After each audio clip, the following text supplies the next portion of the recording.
Lumen, numéro 41, avril 2026. Le magazine gratuit d'information sur le handicap visuel. Sommaire. Page 4, édito. Page 6, actualité. Page 17, dossier. Le référent handicap, maillon essentiel de l'inclusion. Page 25, société. Garantir l'accessibilité des bureaux de vote aux personnes aveugles et malvoyantes. Page 31, solutions. Jeux accessibles, une table ouverte à tous. Page 35, solutions. Les lunettes connectées, une vraie bonne idée? Page 39, santé. DMLA sèche et implant de la rétine, les nouveaux horizons pour une maladie jusqu'ici irrémédiable. Page 42, interview. Camille, malvoyant et photographe, c'est possible. Éditeur, Union nationale des aveugles et déficients visuels, association loi 1901, 12 rue de Cursol, 33 000 Bordeaux. Nom du représentant légal, Manuel Mélado. Directrice de la publication, Manuel Mélado. Rédactrice en chef, Laetitia Dale. Rédaction, Unadev, Vanessa Bétret, Pauline Pansard, Séverine Baruet, Laetitia Dale. Conception graphique, Marion Lagarde. Enregistrement audio, ECA, enregistrement à la carte pour les aveugles, délégation des auxiliaires des aveugles. Impression en direct. Nombre d'exemplaires, 1250. Numéro dépôt légal, ISSN 2431-9031, imprimé, décembre 2015. ISSN 2822-7506, en ligne, juin 2022. Magazine trimestriel. Crédit photo, Unadev, e-stock.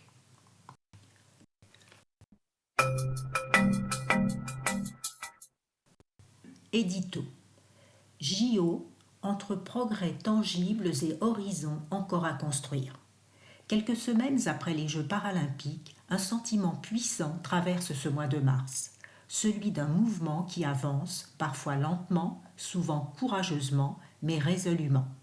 Depuis 20 ans, l'accessibilité et l'inclusion ont gagné une place centrale dans l'organisation des Jeux olympiques et paralympiques, et bien au-delà des seules considérations techniques. Si beaucoup reste à accomplir, il serait injuste de ne pas reconnaître le chemin déjà parcouru. En 20 ans, les Jeux ont fait bouger les lignes. On est passé d'une accessibilité pensée surtout à l'intérieur des enceintes sportives à une logique plus complète autour de la chaîne de déplacement. Transport, voirie, information, services. Cette bascule n'est pas seulement technique, elle change la manière dont une ville se prépare et ce qu'elle choisit de laisser derrière elle. Les preuves sont visibles. Dans les sites et villages, on retrouve désormais des aménagements devenus incontournables. Rampes, ascenseurs, cheminements continus, espaces dédiés, mais aussi dispositifs utiles aux déficients sensoriels, signalétiques, annonces, balises. Et ce mouvement dépasse l'infrastructure. Il touche aussi l'inclusion par le sport via des programmes éducatifs et des actions de participation conçues comme un héritage immatériel. Mais il faut le dire avec la même clarté, nous n'y sommes pas. Les retours d'expérience soulignent un bilan souvent mitigé. Des dispositifs parfois temporaires, des écarts persistants dans l'accès au sport, au transport ou à l'emploi et un décalage entre l'élan des jeux et la réalité du quotidien. Là où l'on peut adapter un quai, un carrefour ou une tribune en quelques années, les mentalités, elles, évoluent plus lentement. C'est précisément pour cela que ces JO comptent. Ils ne sont ni un point final, ni une parenthèse inspirante. Ils sont une étape, un moment où l'on mesure ce qui a progressé et où l'on voit tout aussi nettement ce qui reste à construire. Alors oui, célébrons ce chemin parcouru, mais gardons l'exigence intacte, parce qu'une société inclusive ne se décrète pas au moment où s'allume une flamme. Elle se construit dans la durée, choix après choix, et c'est exactement l'héritage que les Jeux doivent continuer d'obliger. signé Vanessa Bettray. Lumen, c'est quoi? Créé par l'UNADEV, Union nationale des aveugles et déficients visuels, ce magazine se destine à tous les acteurs du handicap visuel. Il a pour but d'apporter des informations utiles et des réponses concrètes pour nous aider dans nos actions auprès des personnes aveugles et malvoyantes. Ne parlons plus de handicap, parlons de besoins concrets et de toutes les informations nécessaires pour y répondre.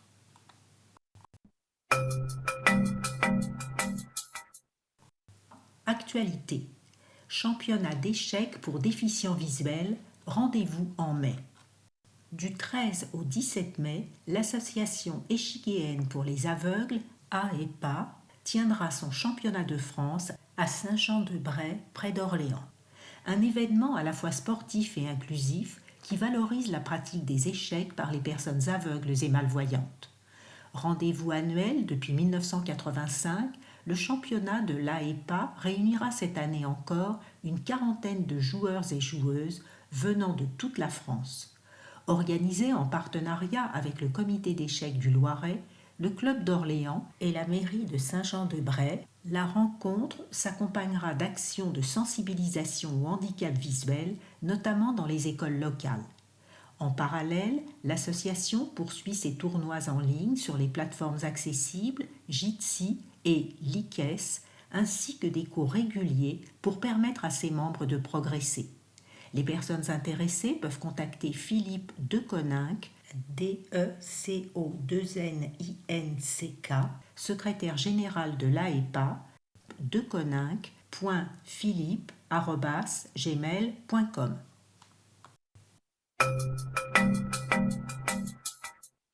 Le prix Monique Truquet revient le 16 mars. Concours de nouvelles, prix Monique Truquet, TRUQUET, nouveau site. Retrouvez toutes les informations sur www.prix-monique-truquet.com. Annonce du thème le 16 mars. Le concours international de nouvelles destiné aux déficients visuels francophones est de retour pour une 3e édition avec pour thème « C'était ce jour-là ». Libre à vous de vous approprier ce thème en gardant la thématique polar à l'esprit, espionnage, thriller, mystère, roman noir, cozy mystery, etc. Modalité de participation, les participants ont jusqu'au 31 mai inclus pour envoyer leurs nouvelles. Elle devra faire entre 10 000 et 20 000 signes, espace compris, et être envoyée au format numérique à l'adresse mail prix-monique-truquet@cteb.fr. Objet participation prix Monique Truquet 2026 ou déposer en ligne sur le site www.prix-moniquetruquet.com. Règlement complet disponible à cette adresse. Les participants devront également joindre un justificatif de déficience visuelle. Les gagnants remporteront la publication de leurs nouvelles dans un recueil qui sortira en version imprimée, en braille papier, en audio et en format e-book à la mi-novembre 2026.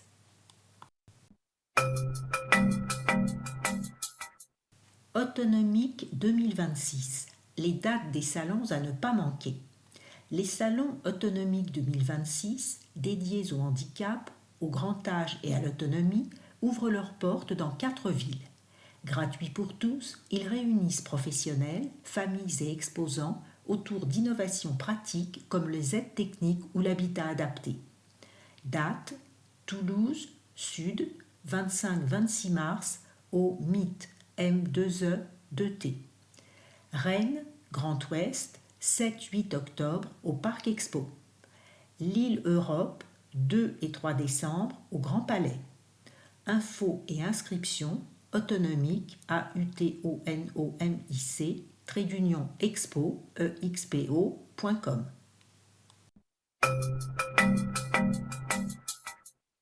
Les incollables. L'UNADEV sensibilise les enfants au handicap visuel. L'UNADEV lance une édition spéciale des incollables dédiée au handicap visuel destinée aux enfants de 6 à 10 ans pour une sensibilisation ludique dès le plus jeune âge.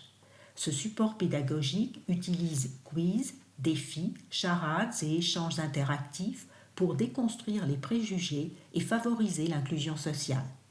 Cet outil complète les ateliers scolaires et immersifs proposés par l'UNADEV pour promouvoir l'autonomie et l'égalité. L'initiative s'inscrit dans la mission de prévention et de sensibilisation de l'association. Pour en savoir plus, écrivez à communication au singulier @unadev.com.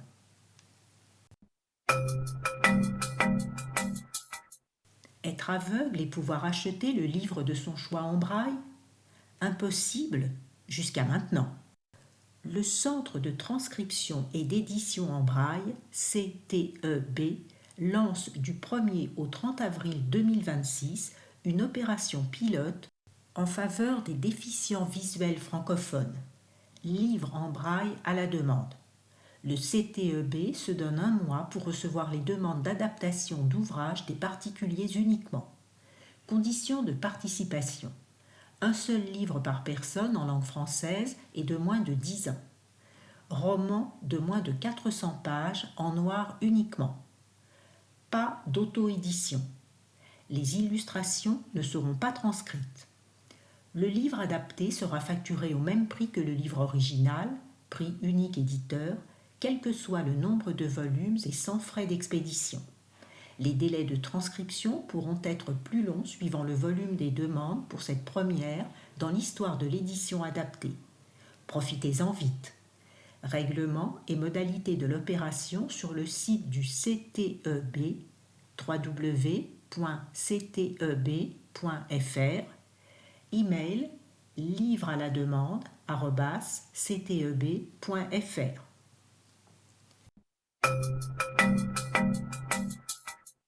Le pouvoir des mots au bout des doigts, un concours de nouvelles 100% UNADEV. À l'occasion des 200 ans du braille, l'UNADEV a lancé son premier concours de nouvelles littéraires en 2025 intitulé « Le pouvoir des mots au bout des doigts ». Cette initiative, née des bénéficiaires du Centre de Marseille, célèbre à la fois la création, l'inclusion et le braille sous toutes ses formes. Ouvert à l'ensemble de ses bénéficiaires, ce concours a aussi mobilisé salariés, partenaires et administrateurs comme membres du jury, dessinant un véritable projet collectif à l'échelle de l'association.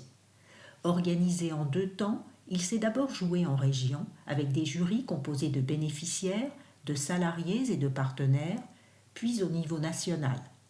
Les lauréats régionaux voient leurs textes mis à l'honneur dans les supports de communication de leur centre, tandis que la nouvelle, sacrée grande gagnante nationale, bénéficie d'une diffusion à l'échelle nationale, notamment dans le magazine L'Humaine et sur le site internet de l'UNADEV. C'est cette nouvelle lauréate que nous vous proposons de découvrir ci-dessous, une plongée au cœur du braille et du pouvoir des mots, telle que Halima Boualia, bénéficiaire de l'UNADEV et lauréate nationale, a choisi de la raconter. La mémoire au bout des doigts de Halima Boualia. Je pensais que lire avec les yeux suffisait jusqu'au jour où j'ai senti les mots avec mes doigts. On ne touchait presque plus rien. Les objets répondaient à la voix, les portes s'ouvraient d'un souffle, les écrans lisaient à notre place. Même les poignées avaient disparu, trop de microbes, disaient les affiches. Zéro contact, zéro risque, promettait-elle. Tout semblait pratique, sécurisé. Mais je sentais qu'on avait perdu quelque chose. Le toucher, ce sens silencieux, était devenu un souvenir toléré, jamais encouragé. Je travaillais dans un centre d'archivage numérique. Un grand cube gris, sans fenêtre, sans odeur. Tout y était conservé, mais plus rien n'y vivait. Les données arrivaient par flux continu, les gestes étaient limités à quelques mouvements autorisés. Gants fins obligatoires, contact réduit. Une collègue m'avait un jour reprise pour avoir effleuré une reliure trop longtemps. Ce n'est pas nécessaire, avait-elle dit. Elle avait raison, ce n'était pas nécessaire, mais c'était autre chose. Je passais mes journées à transférer d'anciennes archives sur des serveurs, des voix, des images, des lettres, tout sauf la matière. Les objets, eux, étaient classés à part, promise à la destruction. C'est là, entre deux caisses destinées au rebut, que je l'ai trouvé. Un petit livre, abîmé, couvert d'une poussière qui sentait la pluie. La couverture portait une inscription à moitié effacée. École nationale des jeunes aveugles, Paris, 1889. J'ai d'abord cru à un simple vestige, puis j'ai ouvert la première page. Des points en relief, alignés comme une constellation.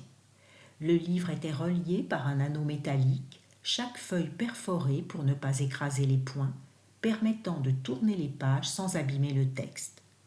J'ai hésité un instant avant de le toucher, puis j'ai posé un doigt dessus par curiosité. Et là, j'ai senti quelque chose, un picotement, un souffle, un mot minuscule traversant mes mains jusqu'à la nuque. « Bonjour !» Je n'ai rien dit à personne. Le soir, je suis rentrée chez moi avec le livre caché dans mon manteau. Il pesait peu, mais je sentais comme un cœur qui battait à l'intérieur. Les jours suivants, j'ai recommencé. Je m'asseyais sous la lumière artificielle et je passais mes doigts sur ces points silencieux. À chaque contact, une émotion surgissait. La douceur d'une pluie tiède, une odeur de craie, une voix d'enfant, un rire. Je ne savais pas lire le braille, mais mes doigts comprenaient quelque chose que mes yeux et mes oreilles ne pouvaient atteindre. Chaque point me transmettait un souffle, un souvenir, comme si la main qui avait touché ces lettres avant moi me parlait. Parfois je me trompais. Je croyais sentir un mot et il ne venait rien. Mes doigts glissaient trop vite ou trop lentement. Ils apprenaient à écouter. La lecture demandait une patience que je n'avais jamais connue. Un soir, j'ai rêvé. Dans mon rêve, j'étais dans une salle pleine de livres en relief. Des mains couraient partout, effleurant les pages comme des ailes. Et sur chaque peau, des lettres s'imprimaient doucement, comme si la lecture laissait une trace vivante. Quand je me suis réveillée, mes paumes me brûlaient. Autour de moi, les autres continuaient à vivre sans toucher. Ils parlaient fort, regardaient leurs écrans, gesticulaient dans le vide. J'ai essayé de leur raconter ce que je ressentais. « Tu veux dire que tu sens les mots ?»« Oui, exactement.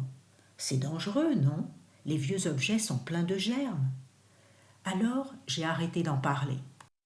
À force de lire ce livre, mes mains sont devenues plus fines, plus attentives. Elles reconnaissaient les matières, les textures, les rythmes. Elles avaient faim.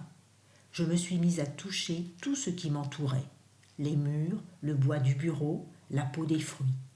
Chaque surface avait son langage. Et plus je touchais, plus j'avais l'impression de me souvenir de quelque chose. Pas d'un événement précis, mais d'une manière d'exister. Un matin, j'ai senti des points sous mes doigts alors que la table semblait lisse. J'ai retiré la main, puis je l'ai reposée lentement. Les points étaient toujours là. J'ai effleuré le métal du mur.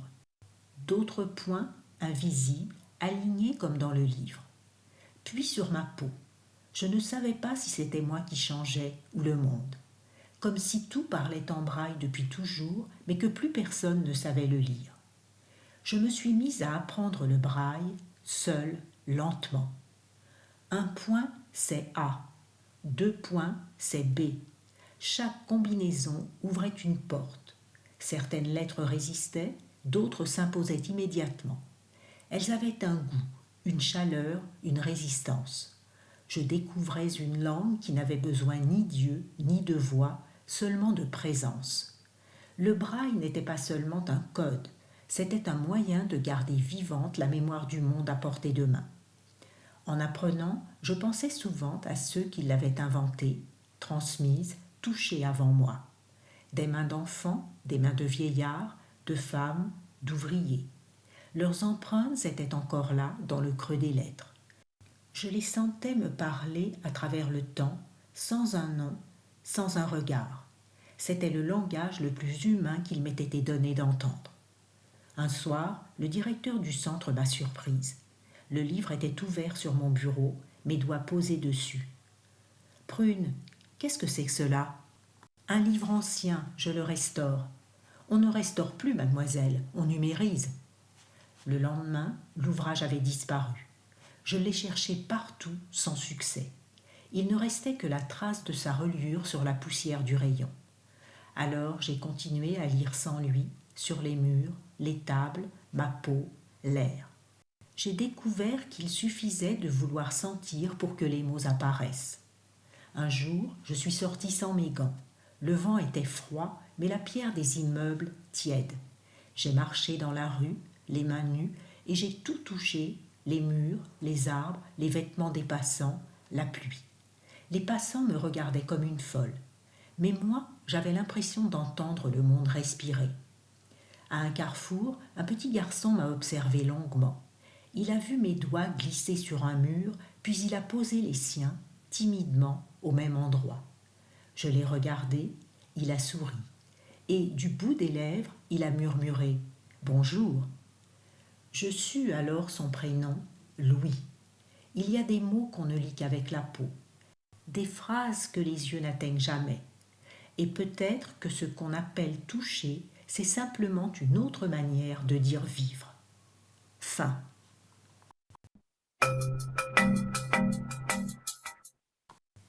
Dossier. Référent handicap, maillon essentiel de l'accessibilité. En France, le handicap reste année après année l'un des premiers motifs de discrimination, notamment dans l'emploi. Le référent handicap s'impose comme une pièce maîtresse pour faire évoluer les pratiques en entreprise. Au-delà de l'obligation légale, cette fonction devient un véritable levier de transformation pour les salariés en situation de déficience visuelle. Un rôle né de la loi. Depuis la loi Avenir professionnel du 5 septembre 2018, les entreprises d'au moins 250 salariés doivent désigner un référent handicap pour orienter, informer et accompagner les salariés concernés. Cette obligation, entrée en vigueur en 2020, s'inscrit dans le cadre plus large de l'obligation d'emploi des travailleurs handicapés qui touche toutes les entreprises de plus de 20 salariés. Le référent handicap peut être un salarié volontaire, un professionnel RH ou une personne dédiée, interne ou externe, à condition d'être formé et identifié par les équipes. Ces missions couvrent l'accompagnement individuel, la coordination de la politique handicap et la sensibilisation de l'ensemble des collaborateurs. Nous avons interrogé Sandrine Duchemin-Pinco, référente handicap à la Caisse d'épargne Aquitaine Poitou-Charentes, sur son rôle au sein de son entreprise. Un chef d'orchestre du handicap au travail. La fonction peut s'apparenter à celle d'un poste de chef d'orchestre. On pilote et on anime la politique handicap au niveau régional en coordonnant les différentes priorités de notre accord groupe. Recrutement, maintien dans l'emploi, échanges réguliers avec la sphère médico-sociale, achats responsables dans le secteur du travail protégé et adapté et actions de sensibilisation. Elle s'appuie sur une mission handicap nationale et une communauté de référents présents dans chaque entité du groupe BPCE. Au quotidien, elle mène un travail de synergie et d'échange avec les médecins du travail et les assistants sociaux et de contacts avec les ergonomes et les prestataires spécialisés pour imaginer des aménagements de postes adaptés. Elle intervient plus globalement sur le périmètre de santé au travail, qualité de vie au travail, les temps partiels thérapeutiques ou la constitution des dossiers de reconnaissance de handicap, toujours dans une logique de faciliter le quotidien des salariés. Mais avant l'accompagnement que propose Sandrine Duchemin-Pinco, il faut trouver vers qui se tourner. Il existe plusieurs interlocuteurs et ressources au sein de l'entreprise. Elisabeth O, salariée au sein d'une entreprise de marketing, touchée par une déficience visuelle progressive, illustre ces enjeux. J'ai d'abord parlé à mon patron, très compréhensif, quand ma vue s'est dégradée au point que je ne pouvais plus cacher mon handicap. L'entreprise de 250 salariés n'avait pas de référent dédié, c'était la DRH qui gérait. J'attendais surtout une écoute et de l'aide car je ne me débrouillais plus seule avec l'informatique. Ce premier échange s'est fait dans l'urgence. On était toutes les deux prises au dépourvu, mais nous avons écouté les conseils du médecin du travail et de CECIA, CECI2A, une entreprise de matériel adapté et de conseils en aménagement de poste pour avancer. Recruter, intégrer, maintenir dans l'emploi et sensibiliser pour faire tomber les tabous. Une des missions du référent handicap est de faciliter le recrutement et l'intégration des personnes en situation de handicap, notamment lors de job dating dédiés avec les écoles, France Travail, Cap Emploi ou les maisons de l'emploi. Sandrine Duchemin-Pinco travaille à sensibiliser tous les acteurs du recrutement pour qu'ils abordent le sujet sans tabou et sécurisent les trajectoires professionnelles. Autre volet majeur pour le référent handicap, le maintien dans l'emploi. Il coordonne les études de poste, les échanges avec les services de prévention et de santé au travail et les propositions d'aménagement en lien avec les managers. Cette médiation permet d'accompagner au mieux les situations. Fatigue, aggravation de pathologies, difficultés liées à une déficience. En parcours sécurisé, parfois via la formation ou la mobilité interne. Elisabeth O en témoigne. Avant l'accompagnement, mon quotidien était épuisant. Je cachais tout, j'étais stressée et isolée, avec la peur de perdre mon poste. La DRH et les services, Cap Emploi, CESIA, AGFI, ont proposé le logiciel Zoom Text pour agrandir les caractères, un lecteur d'écran, un mi-temps thérapeutique, une rééducation à l'hôpital et des verres adaptés. Le plus décisif a été cette écoute initiale et la coordination malgré mon rôle actif dans les recherches. Aujourd'hui, je gère mieux l'informatique et des logiciels d'intelligence artificielle m'aident comme un assistant. Autre mission importante, la sensibilisation, notamment durant la SEEPH, Semaine européenne pour l'emploi des personnes handicapées. Sandrine Duchemin-Pinco met en œuvre plusieurs moments clés dans la semaine. Des conférences avec des témoignages d'experts et ou de collaborateurs concernés, des ateliers, des permanences handi-écoute, échanges sans rendez-vous, des podcasts, des vidéoclips, des jeux quiz sur le réseau social interne, etc. Elle sensibilise également tout au long de l'année les nouveaux managers entrants et sollicite le réseau social interne pour diffuser des informations plus largement. Toutes ces actions contribuent à rendre le handicap plus visible, en particulier celui que l'on considère comme invisible, tout en évitant de réduire la personne à sa déficience. Ces actions de sensibilisation produisent des effets mesurables. Le nombre de collaborateurs se déclarant en situation de handicap augmente, tout comme le taux d'emploi direct dans l'entreprise. La parole se libère peu à peu, alors que, pour la 8e année consécutive, le handicap demeure le premier critère de discrimination en France, notamment dans l'emploi. Ce manque de sensibilisation en entreprise et la peur du regard des collègues, Elisabeth O en a aussi fait les frais, elle raconte. Je craignais le regard des collègues et de la hiérarchie, renfermés dans un mutisme après de mauvais conseils. Depuis les aménagements, les attitudes ont évolué. L'UNADEV a organisé une journée de sensibilisation sur mon lieu de travail. Cela a permis à certaines personnes de poser des questions. L'arrivée d'une autre personne en situation de handicap visuel a normalisé les choses, même si certains hésitent encore à m'aider, comme prendre le bras. Mes collègues parlent plus ouvertement du handicap, ils rentrent dans les mœurs. Une valeur ajoutée encore trop dépendante des entreprises. Si la désignation d'un référent handicap est maintenant obligatoire dans les grandes structures, l'ampleur réelle de sa mission reste largement tributaire de la culture interne et des moyens alloués par l'entreprise. Le poste peut aller d'une casquette additionnelle confiée à un salarié déjà très sollicité à une fonction à plein temps, doté d'un positionnement stratégique au sein de la direction des ressources humaines. Les référents doivent, par ailleurs, se former en continu pour suivre l'évolution des règles en matière de handicap, d'invalidité, de temps partiel thérapeutique ou de retraite. Cette montée en compétences s'accompagne d'un élargissement du périmètre qui inclut de plus en plus souvent la santé au travail, la qualité de vie au travail et les questions de diversité. C'est précisément ce rôle d'appui au long cours que décrit Elisabeth O, salariée accompagnée par sa référente handicap. Sans cet accompagnement RH, je ne sais pas si je serais encore là après 25 ans, surtout post-burnout. J'aimerais plus de sensibilisations obligatoires pour tout handicap, des visites sur poste pour comprendre les outils et des relais locaux réactifs. Le référent handicap de demain. À l'horizon 2026, la fonction de référent handicap tend à se professionnaliser davantage avec une montée en puissance de la formation, du pilotage des indicateurs d'inclusion et de la coopération avec les directions RH. De plus en plus d'entreprises inscrivent ce rôle au cœur de leur démarche RSE, conscientes que les politiques handicap sont à la fois un enjeu de performance sociale, de fidélisation des talents et d'images.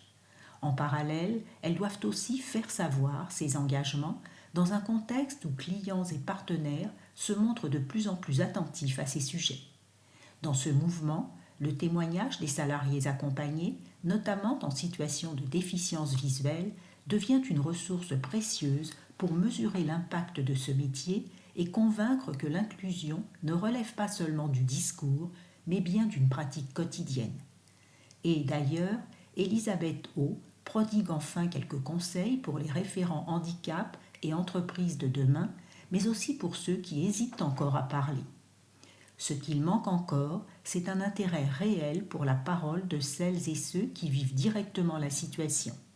Les associer avant toute décision. Aux entreprises, communiquez largement, formez vos équipes. À un salarié qui hésite, osez en parler naturellement. Par Séverine Baruet.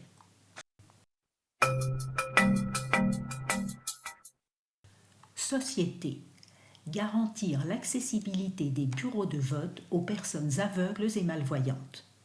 Dans un contexte d'élection municipale, l'UMEN a souhaité mettre en lumière un enjeu fondamental de notre démocratie, l'accessibilité des bureaux de vote pour les personnes aveugles et malvoyantes, un droit encore inégalement exercé. Voter est un droit constitutionnel, un acte citoyen essentiel au cœur du fonctionnement démocratique. Pourtant, pour de nombreux électeurs aveugles et malvoyants, l'exercice de ce droit demeure entravé par des obstacles persistants, qu'ils soient matériels, organisationnels ou humains. En France, près de 2 millions de personnes vivent avec une déficience visuelle. Des associations représentatives réunies au sein du collectif Handicap Visuel alertent sur les insuffisances persistantes du processus électoral. Une accessibilité qui commence bien avant l'isoloir. L'accessibilité d'un bureau de vote ne se limite pas à l'entrée d'un bâtiment. Elle englobe l'ensemble du parcours de l'électeur, depuis l'espace public jusqu'au dépôt du bulletin dans l'urne. Or, sur le terrain, de nombreuses difficultés subsistent. Si les textes réglementaires imposent l'accessibilité des locaux accueillant les bureaux de vote, la mise en œuvre reste inégale. Les cheminements extérieurs manquent souvent de repères tactiles et visuels, la signalétique est insuffisamment contrastée et l'éclairage parfois inadapté. À l'intérieur des bâtiments, l'organisation des espaces complique fréquemment l'orientation autonome des personnes aveugles ou malvoyantes. Les piles de bulletins, rarement identifiables sans assistance, illustrent ces limites. Les bulletins imprimés en braille ou en gros caractères sont encore exceptionnels et ne couvrent pas l'ensemble des listes électorales. Le matériel facilitant le vote, loupe, guide de signature, éclairage renforcé, est trop souvent absent ou méconnu des agents, comme le souligne Sandrina Duval, chargée de sensibilisation à l'UNADEV. La participation au vote devrait être un droit simple, accessible à tous. Pourtant, pour une personne aveugle ou malvoyante, chaque étape peut devenir un défi. Le manque de repères adaptés limite notre autonomie et remet en cause le respect du secret du vote.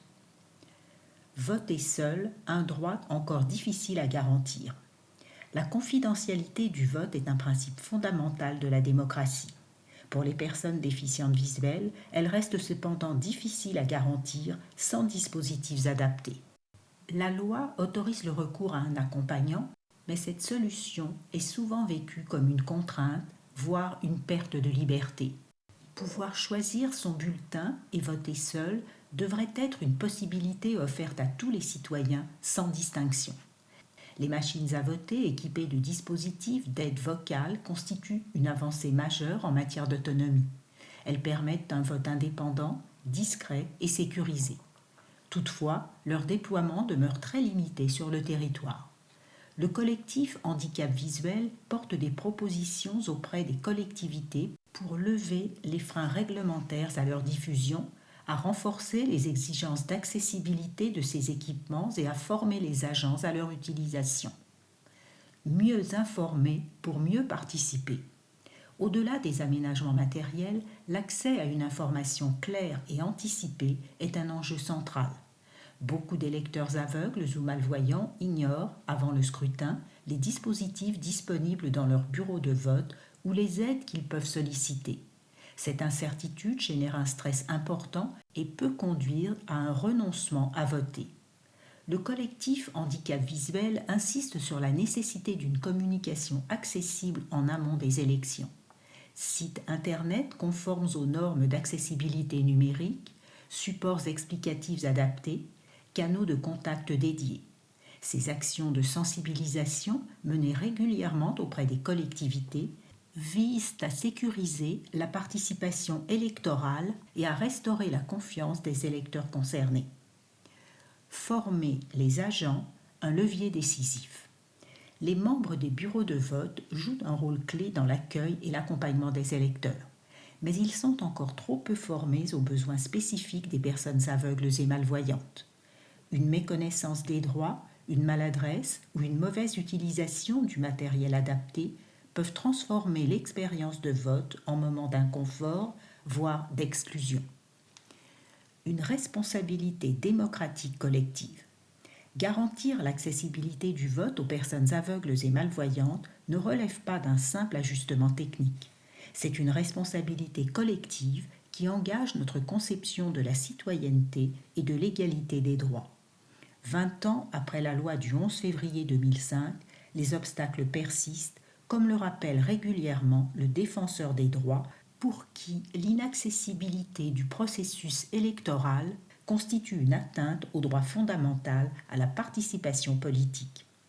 Les actions menées par les associations réunies au sein du collectif Handicap Visuel, plaidoyer, recommandations, sensibilisation des acteurs locaux, propositions d'évolution réglementaire, montrent que des solutions existent.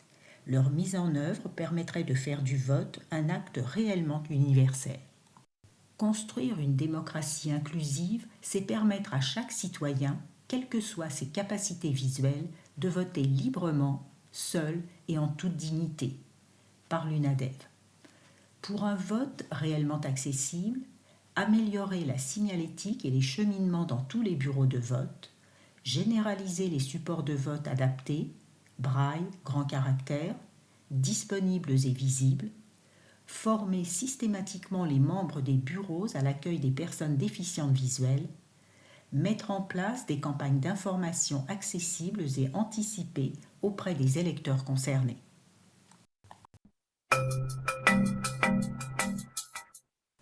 Solutions.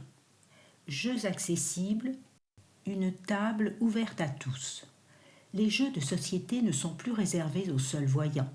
Jeux tactiles, audio ou en braille coexistent avec des innovations numériques comme Sidekick qui rend les cartes standards lisibles en temps réel. Focus sur ces solutions qui favorisent l'inclusion avec Florent Welzer, entrepreneur alsacien convaincu que le plaisir de jouer doit réunir tout le monde autour de la table. L'étincelle d'un projet. Un soir d'août 2024, dans une maison de vacances, la tradition veut que l'on sorte les jeux de société une fois les enfants couchés. Mais cette année, autour de la table, Sam, aveugle depuis qu'il a 4 ans, est contrainte au rôle de spectateur. Sur plus de 50 boîtes, aucune n'était accessible. Pour Sam, impossible de participer sans aide à aucun d'entre eux, se souvient Florent Welzer. Sensible à ce manque, il rentre de vacances obsédé par une question.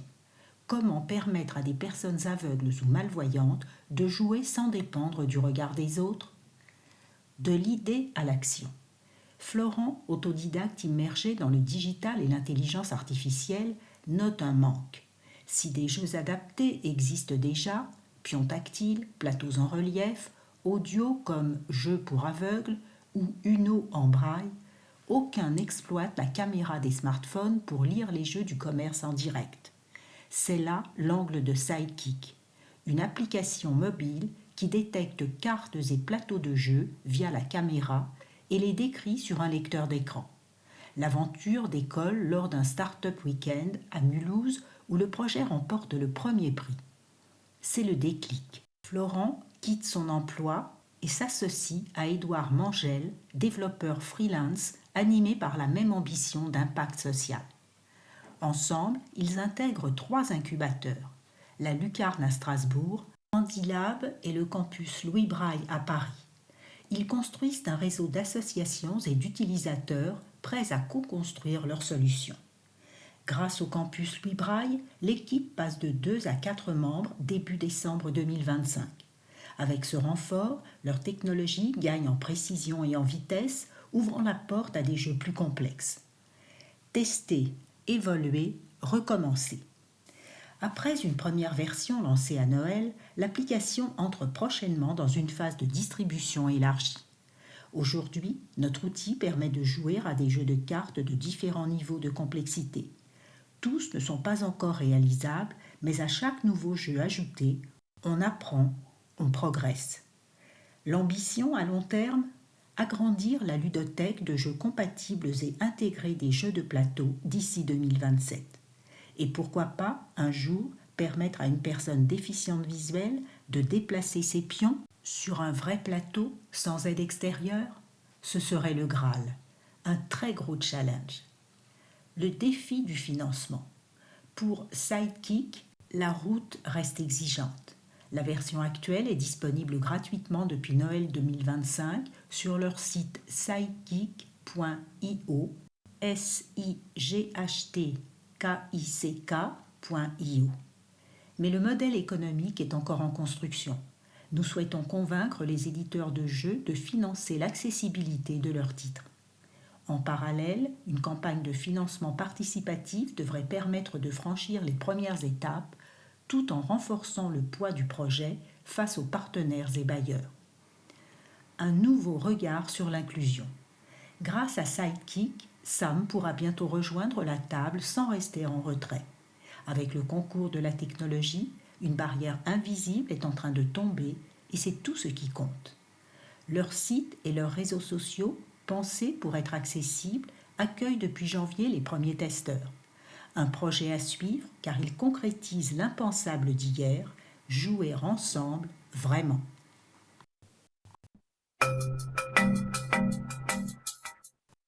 Solution. Lunettes connectées. Une vraie bonne idée? Ces lunettes très esthétiques, quasi indiscernables des modèles traditionnels, passent inaperçues. Un atout précieux pour l'inclusion. Au-delà de leur aspect tendance et ludique, elles incarnent une révolution technologique au service de l'accessibilité, notamment pour les personnes aveugles et malvoyantes. Ces outils ne sont plus de simples gadgets et deviennent des auxiliaires essentiels pour retrouver autonomie et mobilité. Une technologie qui transforme la vie des personnes en situation de handicap visuel.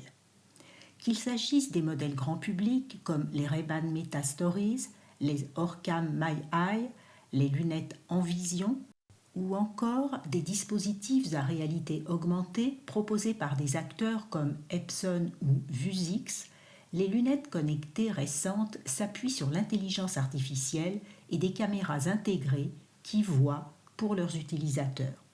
Elles analysent l'environnement, lisent des textes, identifient des objets ou des visages et traduisent ces informations en retour vocal.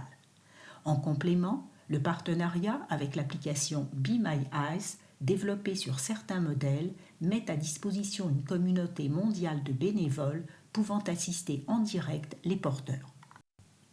Un outil complémentaire aux aides traditionnelles.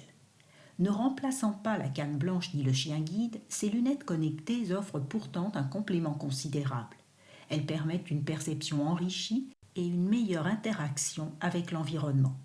Par exemple, elles peuvent s'associer efficacement à une canne électronique qui détecte les obstacles au sol et en hauteur grâce à des capteurs, tout en fournissant un retour tactile ou sonore pour la navigation.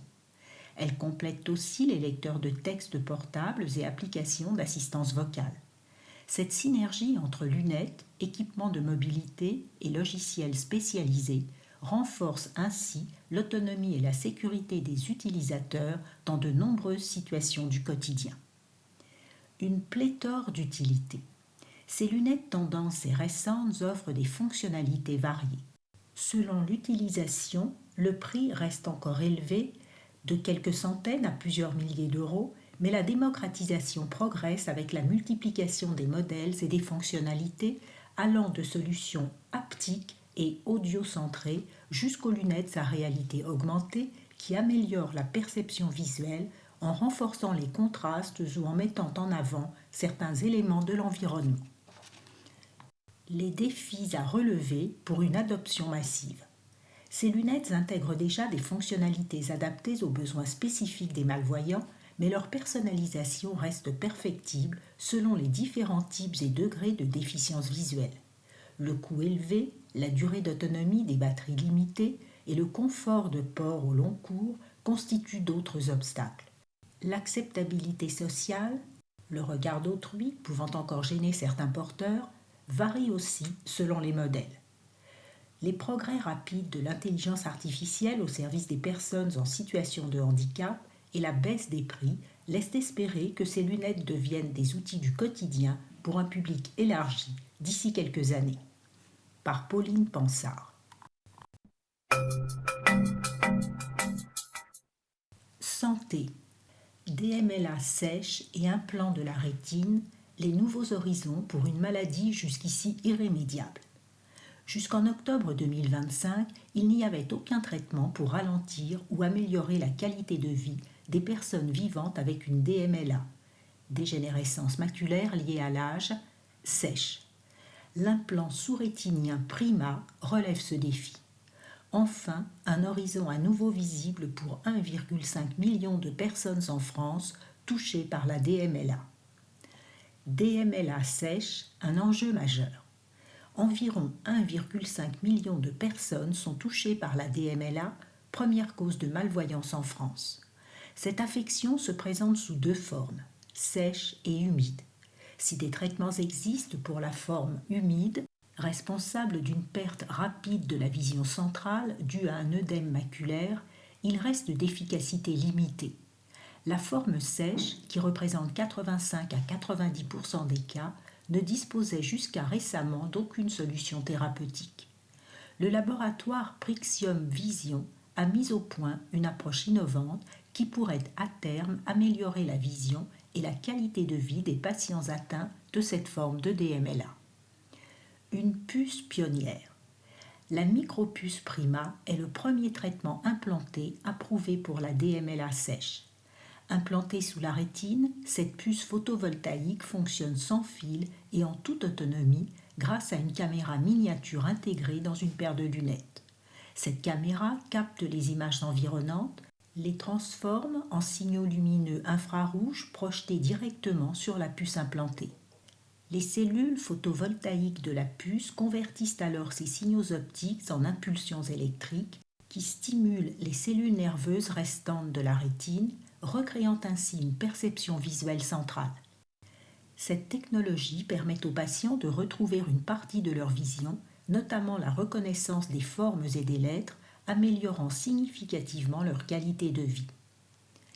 Quel avenir pour l'implant ? L'implant a déjà transformé la vie de nombreux patients. 80% d'entre eux ont retrouvé une vision fonctionnelle, certains pouvant lire des phrases courtes, la vitesse de traitement de la puce limitant encore les textes longs. Cette étape ouvre une fenêtre d'espoir pour la DMLA sèche, longtemps sans solution efficace. Le dispositif non remboursé par la sécurité sociale ni les mutuelles à ce jour reste coûteux et nécessite des lunettes spécifiques, mais offre une avancée concrète. L'enjeu majeur reste désormais sa prise en charge financière et son déploiement élargi. Par Pauline Pansard.